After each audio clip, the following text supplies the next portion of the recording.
Друзья, всем привет! Итак, мы сегодня приехали делать китайца, трактор Dongfeng. Вот такой вот тракторок. У него будет замена сцепления. Итак, располовинили трактор. Смотрим, что со сцепой. Подшипник еще походит, но заменим. Диск более-менее в порядке.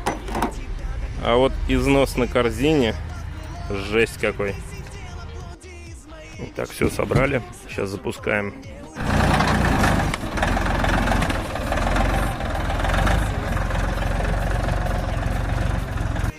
Ребят, подписываемся на канал, подписываемся на наш телеграм-канал. Кстати, в нем скоро будет розыгрыш трактора Т-25, который мы уже показывали. И все подробности будут именно в телеграме. Подписывайтесь.